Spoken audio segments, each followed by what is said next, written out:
그 또 기사가 떴죠.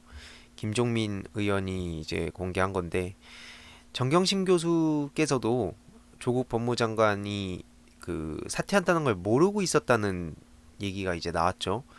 검찰 소환 조사를 받고 계시다가 이제 조국 장관 사퇴 소식을 접하고 엄청 이제 우시다가 병원에 가셨다고 하는데 절대로 저 그 검찰과 언론과 자유한국당의 그리고 또 이런 거를 조롱하던 그 가짜뉴스 유튜버들을 절대로 용서해서도 안 되고 용서할 리도 없지만 외면해서도 안 되고 막 짜증나고 막 분통 터진다고 해서 이거에 대해서 저희가 관심을 끊으면 안 된다고 생각해요. 저들이 노리는 게 바로 그거 아닙니까? 정치 혐오증을 자꾸 이렇게 부추겨가지고 특히나 이제 저 같은 청년들이 정치에 관심을 끊게 하는 게 저들의 목적이기 때문에 그걸 너무나 잘 알기 때문에 저도 막 되게 답답하고 짜증 나더라도 이렇게 계속 방송을 하는 거고 실제로 제가 이제 중고등학교 강연을 나가서도 많이 물어봐요. 정치에 대해서 얘기를 되게 많이 하는데 아이들이랑 강의를 할 때 제가 정치적인 발언을 절대 할 수가 없기 때문에 해서는 안 되지만 사적으로 이제 아이들이랑 친분이 생기면 물어봅니다. 아이들이 실제로 정치에 관심 가진 친구들 중학생들도 상당히 많아요. 다만 그 가짜뉴스 유튜버에 많이 빠져 있는 친구들이 좀 더 많아서 그렇지 그건 팩트입니다 사실. 뭐 제가 일반화 시킬 수는 없지만 제가 중학교 강연을 다니다 보면 그 제 채널 이제 제가 그런 크리에이터나 프로게이머 관련된 강의를 하는데 아이들이 확실히 좀 가짜뉴스 유튜버들을 많이 믿더라고요. 그런 걸 보면서 내가 해야 할 역할이 뭘까? 소위 말해서 요즘 이제 이 민주 진보 진영에 밭을 간다고 표현을 하는데 내가 갈 수 있는 그 밭이 뭘까라고 생각해 봤을 때 다들 아시는 분들 아시겠지만 이 젊은 유튜버들 많이 만들어야 된다. 그 사실 아이들은 이게 제가 절대로 그 전문가분들이나 어르신분들을 깎아내리려는 게 아니라 현실을 말씀드리는 건데 다들 아실 거예요. 일단 어르신분들께서 무슨 말씀하시면 어렵게 느껴요. 특히나 그 권위 있는 어떤 뭐 박사, 교수, 뭐 전문가 이런 분들 거를 오히려 안 들어요. 이쪽에 관심이 있으신 분들은 그런 분들 걸 통해서 되게 지식도 얻고 또 반박 논리도 이렇게 배우고 또 현 상황에 대해서 위로도 받고 또 분석도 하고 뭐 이런 여러 가지 이유로 이제 그런 전문가분들 걸 보는데 사실은 그 젊은 친구들이 깊이 들어가면 들어갈수록 관심을 끊어버려요. 특히나 그런 사모펀드 같은 거 얘기 나오면 뭔지 모르겠는데 근데 이제 그냥 잘못한 건 같아. 계속 기사가 쏟아지니까 잘못한 것 같다. 뭐 이런 식으로 생각을 해버리는 경우가 상당히 많아요. 그래서 사실상 제 주위의 청년들이나 좀 젊은 친구들한테 조국 그 당시에 법무장관 후보자 시절에 뭐가 그렇게 잘못됐냐, 뭐가 그렇게 불만이냐라고 얘기를 해보면 사실상 제대로 뭔가 이제 그 팩트에 이제 따라서 그러니까 팩트에 의거해서 뭔가 조국 장관 후보자를 이렇게 비판하는 사람들은 거의 못 봤던 것 같아요. 그냥 언론에서 그렇게 때리니까 그냥 내가 못 알아듣는 용어들이 막 나오는데 뭔가 문제가 있으니까 저렇게까지 하겠지 라고 생각을 하는데 사실상 그런 게 아닌 거죠. 그러니까 제가 항상 고민이에요. 저도 제 채널이 이제 항상 알기 쉽게 해야 되겠다라고 생각했던 이유도 뭐냐면 물론 펀드 같은 거는 저도 완벽히 이해를 못해요. 솔직히 말씀드리자면 제가 어설프게 근데 뭐 전문가분들이나 이제 저도 받는 다양한 글들이나 자료들이 있겠죠. 근데 그런 걸 그냥 제가 읊으면 의미가 없잖아요. 항상 그 제 원칙 중에 하나가 뭐냐면 내가 이해한 거를 조금 더 쉽게 전달하자. 그리고 좋은 기사나 어떤 좋은 평론 같은 게 있으면 당연히 이제 출처를 밝혀서 그런 걸 많이 공유하자. 왜냐면 이번 조국 그 사태라고 불리는 이 상황에 한 지난 2달 동안 정말로 갈렸죠.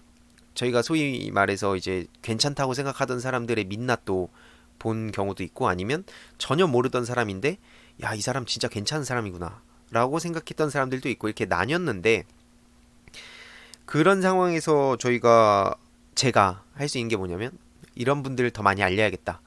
그런 역할을 또 해야겠다는 생각이 들었고 또 그 조국 장관 전이죠. 자꾸 이게 입에 안 붙네요. 아무튼 조국 전 장관께서 이제 어떤 일을 하고 있는지 그리고 오해와 뭐 그다음에 가짜 뉴스가 있다면 어떤 게 있는지를 제가 좀 젊은 친구들한테 많이 알려야겠다 생각이 들어서 제 채널은 대놓고 얘기를 합니다. 항상 얘기하는데 어설프게 저는 중립이라고 얘기를 안 해요. 최근에 제가 영상에서도 다뤘지만 어설프게 제가 막 그 기계적 중립이라고 전 절대 하지 않습니다. 뭐 편향됐다고 얘기해요. 그런 게 불편하신 분들은 알아서 그냥 안 보시면 됩니다. 항상 이렇게 말씀드려도 이제 메일이 오죠. 메일이 많이 옵니다. 상당히 많이 와서 사실은 제가 다 메일을 볼 수가 없는 상황인데 그 방송 한번 하고 나면 메일이 쫙 와요. 뭐 응원한다는 분들도 계시고 중도인데 너무 치우쳤다, 편파됐다, 불편하다, 뭐 이런 연락도 오고 때로는 또 그 나는 보수다, 뭐 하면서 이제 막 이제 욕하는 분도 계시고 되게 다양합니다. 되게 다양한데 결론은 뭐냐면 앞으로도 전 그렇게 얘기하고 싶어요. 어설프게 그 중립인 척 특히나 저희가 그 최근에 이제 뭐 언론사가 되게 중립인 척 하다가 기계적 중립을 외쳤지만 사실상 거의 검찰의 편에 선 그런 방송사가 상당히 많았죠. 그런 걸 보면서 제가 어떤 생각이 들었냐면 나는 절대 그런 중립인 척 하면서 이렇게 가지 않겠다. 애초에 중립이란 건 불가능하다는 생각이 들고 특히나 그 언론사가 조국 그 전 장관의 일가를 저렇게 파헤치고 인권까지도 완전히 유린하는 걸 보면서 나는 얘기해야겠다. 아니 이 민주진영의 스피커가 제대로 이렇게 대변되는 경우도 거의 없는 것 같은데 그래가지고 저는 대놓고 얘기를 하는 편입니다. 나는 어떻게 보면은 이렇게 편파됐다고 볼 수 있다. 당연한 거다. 내가 어설프게 중립이라고 외치면서 뭐 양쪽을 대변하겠다 이런 생각 전 안 합니다. 네. 뭐 특히나 이제 공정한 경쟁도 아닌 거죠. 그래서 그 이런 상황에서 앞으로 제가 하고 싶은 게 뭐냐면 그 젊은 유튜버들 많이 청년 유튜버들 많이 연대하는 거 계속 주위에 연락하고 수소문하고 유튜브 하라고 막 엄청 꼬시고 있고요. 그리고 중고등학생들도 알기 쉽게 이해할 수 있는 다양한 정치 이 현 상황을 좀 요약도 하고 또 전달도 하고 뭐 그런 이 포지션에 서야겠다 생각을 했습니다. 야, 황희도 조국 코인 타서 떡상했다. 뭐 제가 최근에 뭐 그 한경 기사에도 떴었죠. 뭐 제가 8월 달까지만 해도 15,000이었는데 뭐 조국 대전 이후로 11만 6천까지 올라갔다. 뭐 조국 이 사태로 이제 막 떡상했다는 식으로 조롱하는 그런 네티즌들도 상당히 많은데요. 제가 생각을 해봤어요. 그 이걸 보고 계신 만약에 지금 이걸 보고 계실 젊은 분들이나 아니면 꼭 젊지 않아도 유튜버에 대해서 꿈꾸고 싶으신 분들은 저는 개인적으로 시작했으면 좋겠다고 생각합니다. 왜냐면 뭐 노란 딱지 대전 이런 걸 다 떠나서요. 아니 떡상한 게 팩트는 팩트죠.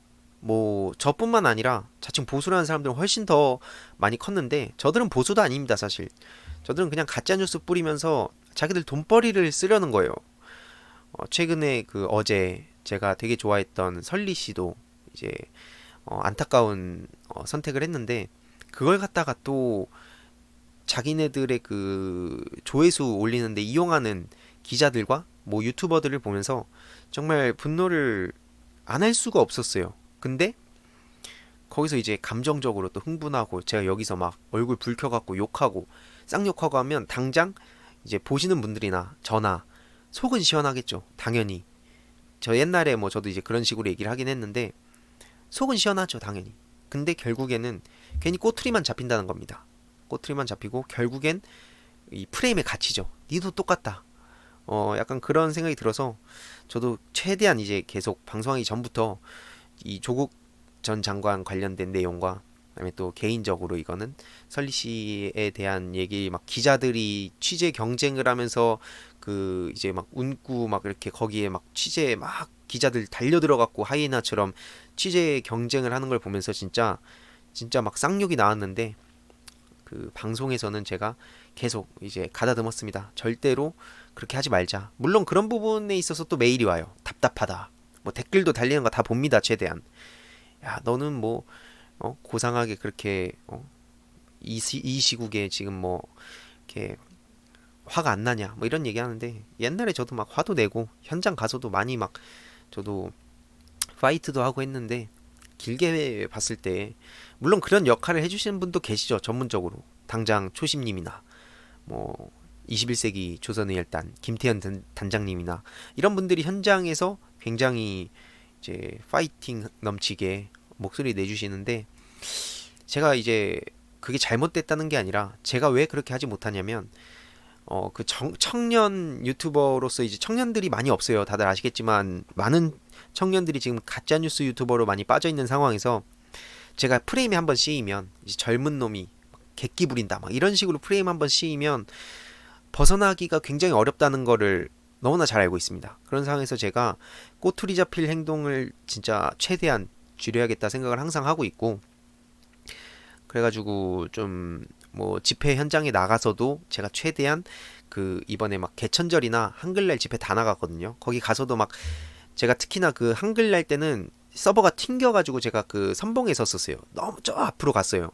근처에 있으면 바로 튕겨버리길래 저 앞에 갔는데, 보신 분들 아시겠지만 그 태극기를 든 할아버지들이 저희를 보면서 막 욕하고 손가락질하고, 근데 제가 앞에 가니까 막 엄청 이제 째려보고 막 조롱하고 야유하고 막 그런 분들이 계셨어요. 근데 이제 저는 그냥 웃으면서 오늘 좋은 날이니까 서로 이렇게 자극하지 맙시다 이런 식으로 얘기를 했거든요. 그 이유가 뭐냐면, 그들이 뭐 이렇게 예뻐서 막 그들이 무서워서 뭐 이런 게 아니라, 그분들한테 이제 괜히 껌떡질 주고 싶지 않다는 생각이 듭니다. 그래서 제가 이걸 보시는 분들이 많은 분들의 의견 피드백을 받으면서 저도 고민이 되게 많아요. 그 특히나 오늘 방송에서 내가 흥분을 해서, 그러니까 열받은 상태에서 진짜 막 쏠까 아니면 침착하게 할까 막 여러 가지 고민을 하다가, 결국에는 제가 그 침착하게 이 상황에 대해서, 또 전문가분들이 또 해석한 걸 보면 절대 흥분하고 막 열받아가지고 다 같이 막 이제 제가 막 이렇게 자극시킬 필요는 없겠다 생각이 들었습니다. 그래가지고 그 아무튼 오늘은 좀 차분하게 방송할 예정이니까요. 혹시 마음에 안 드시더라도 양해 부탁드리겠습니다.